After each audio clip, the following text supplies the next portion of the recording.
Hey guys, it's Hannah and welcome back to the Dyslexic Reader. Today I am doing my July 2018 wrap up. I didn't realise until I was going to film this video, but actually all the books I read this in July were from the library, so I don't have any books to show you guys today, but I will of course put a little image of the cover, so if you want to go looking at these books you know what you are looking for.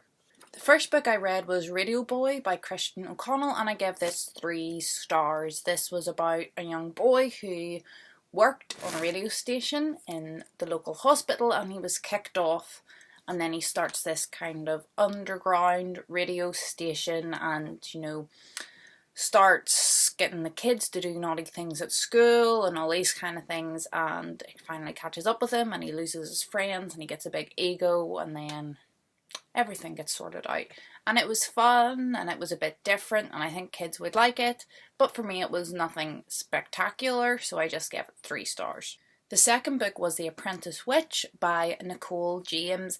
This was about a young witch in Wales, which was really interesting, and in this kind of system, once you became a certain age you done a test, and if you passed you were like a qualified witch, and then you had to move away from your hometown to another town which didn't have a witch, and you became that town's witch for spells and remedies and all those kind of things. So this young witch sets out to a different town and she's kind of left on her own, and mayhem ensues and the day is saved. And again, this was 3 stars. It was fun and I enjoyed it, and I thought it was a bit different to these normal kind of young witches save the world kind of stories, but again, nothing fantastic. The third book, and another 3 stars, I read The Eye of the North by Sinead O'Hart, if I remember correctly. This was a ship mystery adventure where a young girl's parents go missing and she's told, you're going to France to live with this lady. So she gets on the boat, but there's men after her and all this kind of thing. And I was really excited for this. I think if I hadn't been excited for it, I might have given it a 4 star because I did really enjoy it, but I was so excited and it kind of let me down a little bit. The writing was just okay. I didn't really fall in love with the characters and I didn't think there was anything really like mind-blowing within the plot, so it ended up just being a 3 star. My 4th book of the month was finally a 5-star read. It was The Polar Bear Explorers Club by Alex Bell. This was fantastic, another middle grade, and it was about a girl who was adopted, and her adoptive father is part of the Polar Bear Explorers Club, and there's 4 different Explorers Club. They all have a different animal and they explore different regions of the world. She wants to be an explorer, but only boys can be explorers. But her father wriggles her in and she gets to go on an expedition, and the kids are split off from the adults and the kids have to go on their own adventure, and it's just so fun. The characters are so great. It's definitely one I can reread again because I remember like reading sentences within it and thinking, oh my goodness, like if a child read this, like that's so meaningful. You know, it was really well written, like the characters and how they like related to each other and how their friendships grew was just really, really good. It was the characters and their friendship more than the story that won me over, and this one, the writing was just fab, and it is one that I would highly recommend. 5th book, and back to another 3 stars. This was Moonlock, which is the 2nd in the Callcart adventure series by Peter Bunzel. So I'm going to pronounce it. I read Callcart last year. Thought it was, again, I was excited for it. Gave it a 3 stars.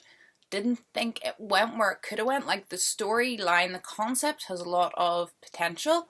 So even though I wasn't a big fan of the first one, I thought when I saw the second one in the library that I would give it a try as well because I knew the potential was in the storyline, and it was just meh again.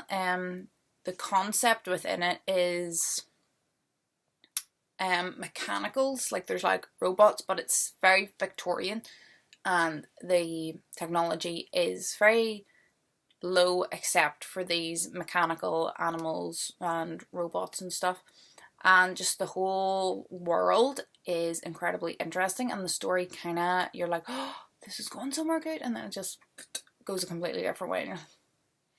So I don't know, that's the way the first one went. I find that's the way the second one went as well. So I don't think the third one's out yet, but if there ever is more, I probably won't be revisiting this. I'm not that really attached to the characters, and the writing style just isn't for me.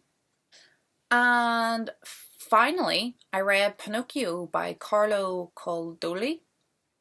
Not sure if I'm pronouncing that Italian correctly. And again, this was a 3-star. This was weird. Like, I think I maybe wrecked the Disney movie for myself. It was so bizarre.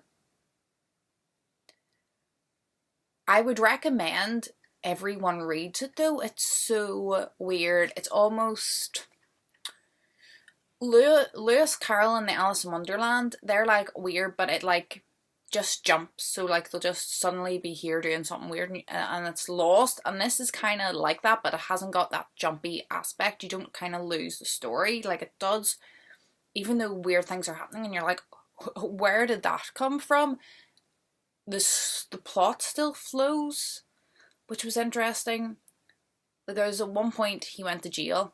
He handed himself in for doing something bad, and like all the people up until this point was people, and then he was like, and I walked into the jail, and the policeman was a mastiff. Okay, so just the policeman's a dog, everyone else is a human.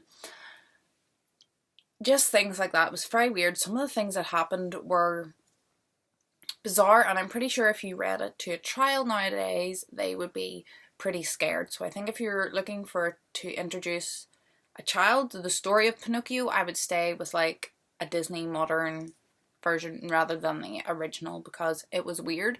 But I would recommend it. It's a short read, and I think everyone will get something out of it.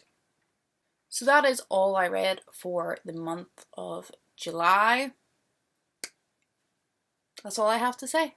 I hope you're all happy, I hope you're all healthy, and hopefully I'll see you in my next video. Goodbye.